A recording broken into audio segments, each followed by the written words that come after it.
Beautiful morning from Canada. On my back deck to do a show for you folks. Welcome to the show. Okay, I'm going to take a little glimpse into the spiritual realm today. And we need to know what the stratagems of our spiritual foes are. And this is important stuff to know. How can you take up the panoply of God without knowing that? So, I'm going to go into it. And it's an article actually by A. Enoch. It's called The Spirit World. And it is very clear here who our spiritual foes are and their stratagems. The world mights of this darkness, the spiritual forces of wickedness among the celestials, know quite well that we are destined to rule over them. Hence, they are intensely concerned about us and our real adversaries at the present time.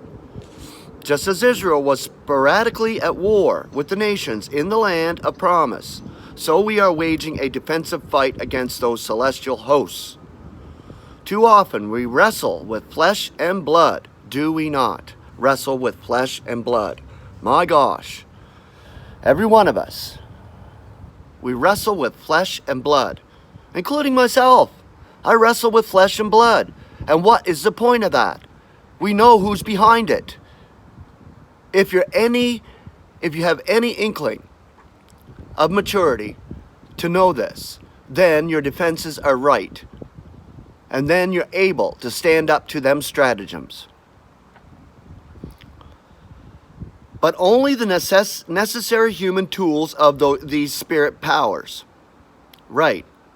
Not realizing that these are not our real adversaries. God gives us these conflicts in order to acquaint us with their stratagems. We may rest assured that an especially clever plot to hinder God's work, which is camouflaged as an attempt to help it, is not of human invention, especially if it is accompanied by showers of burning arrows, the fiery arrows, which can only be extinguished by the shield of faith. So, shield of faith.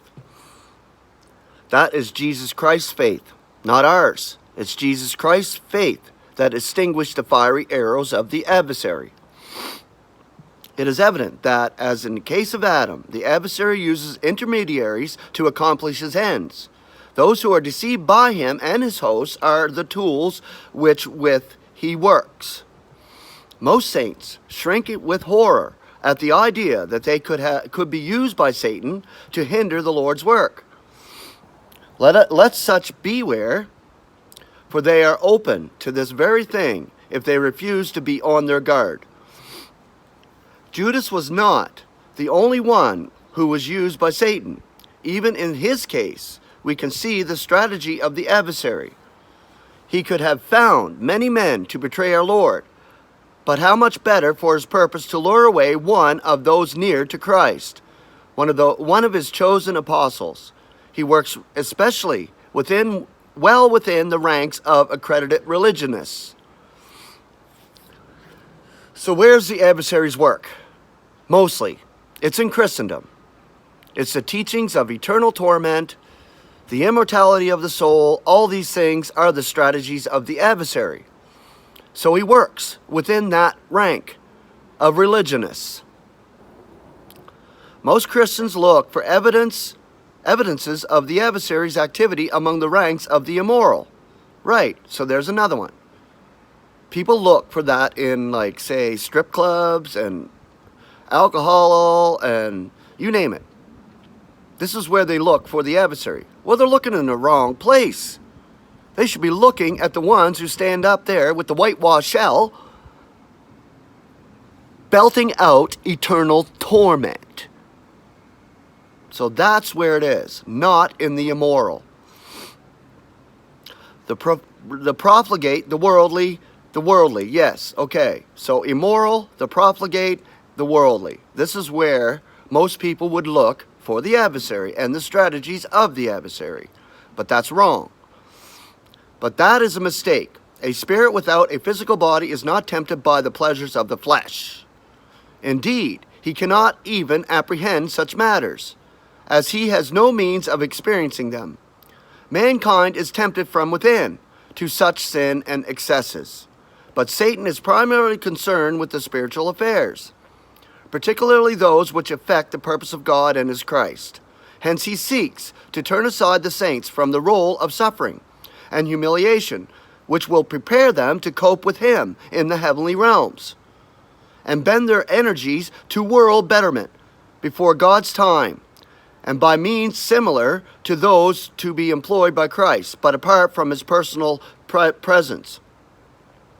This can be camouflaged into most meritorious and glorious crusade against the powers of evil, even if it is the reverse. Christendom will be convinced that their cause is just, that they are doing the will of God when they attack and destroy the non-Christian religions and set up a Messiah who will unite the world under their banner.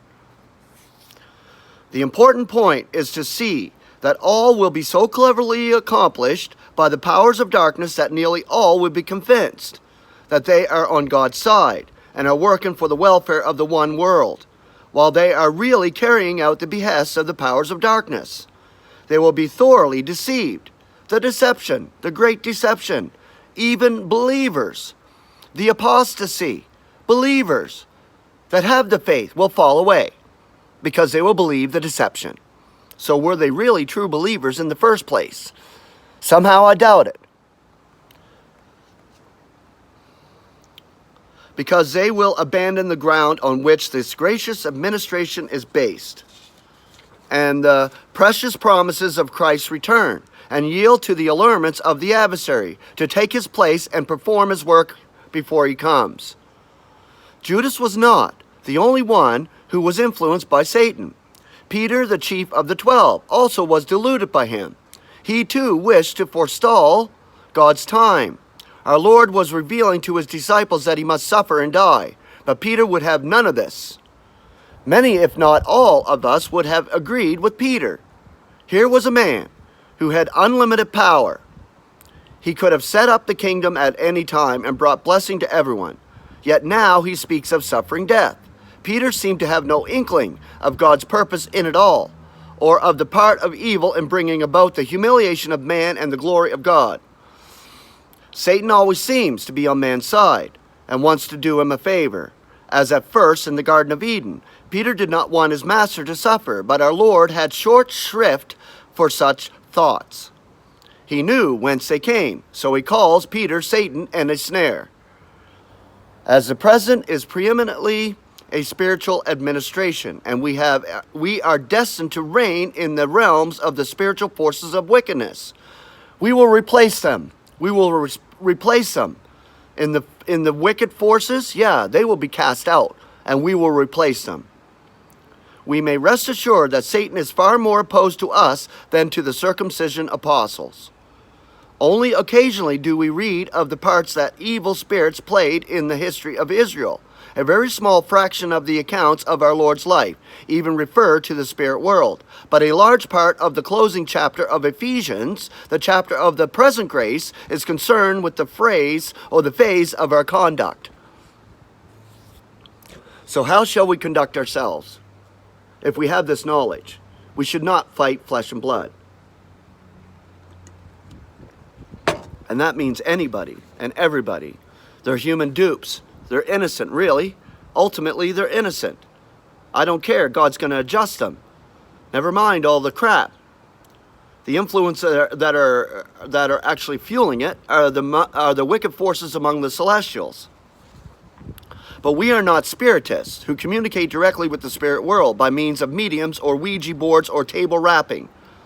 Indeed, it is not a question of communication, but of warfare. And it is not a question of physical force, but of spiritual stratagems. Yet it is carried out on through blood and flesh.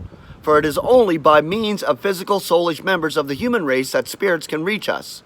Paul warned the saints in Corinth, lest somehow, as the serpent deludes Eve by its craftiness, it should be corrupting their apprehensions also. 2 Corinthians 11:3. The conflicts among the saints often have the appearance of wrestling. Too often they are merely the efforts of the adversary to oppose God's operations. We should look beyond the human instrument to the power behind it, as our Lord did with Peter. Is it not notable that he never called Judas Satan, so far as we know, but rather Peter, his loyal disciple?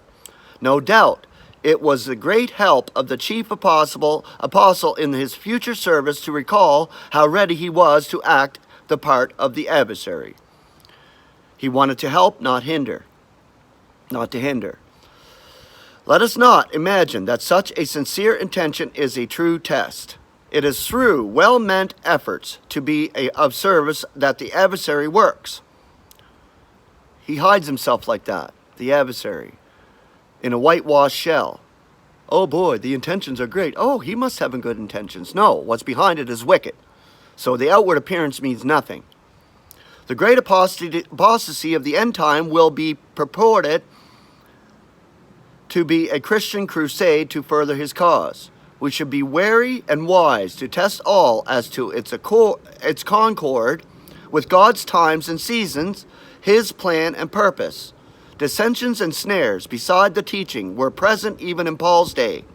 For even then, there were some who slaved for their own bowels, and sought through compliments and adulation to delude the hearts of the innocent. Romans 16:17-20. The apostle does not instruct us to deal with them, but rather to avoid them. Then he gives a real remedy. The God of peace will be crushing Satan under your feet swiftly. He recognizes that much of the misconduct of the saints, especially among the leaders and teachers, is due merely to their frailty, but due to the influence of evil spirits. It's not because of their frailty. It's because of the evil influence of evil spirits. In that day of illumination, we will not need to contend with any deviation from the teaching. Adulation will be entirely ruled out. This will follow from the change from mortal to immortal bodies. But far more than that, Satan himself, the instigator of human opposition and dissension, will be beneath our feet. Now he dominates the actions of many a saint.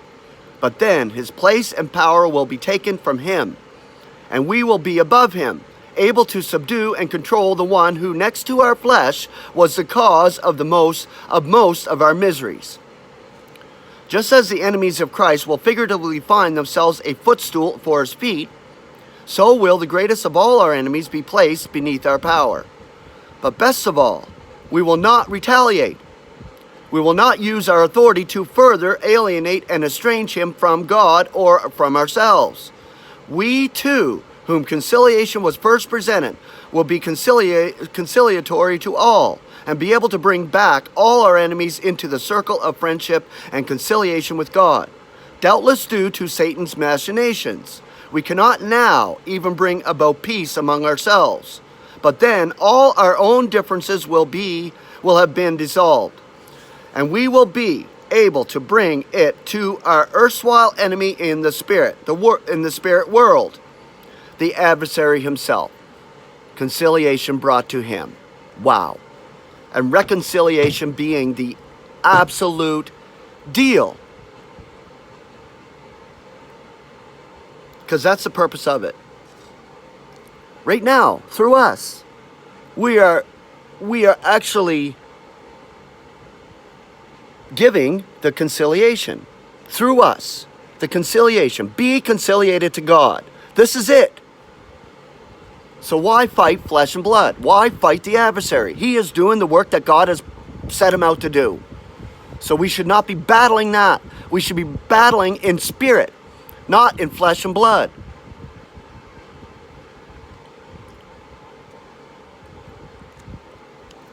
So that's the key. So that little tiny glimpse into the spirit realm has given you an open view of understanding who the actual stratagems, who the spiritual foes are, and their stratagems. So I thank you very much for listening. It's a beautiful day here. Have a wonderful Friday. Have a wonderful weekend. We will see you Monday.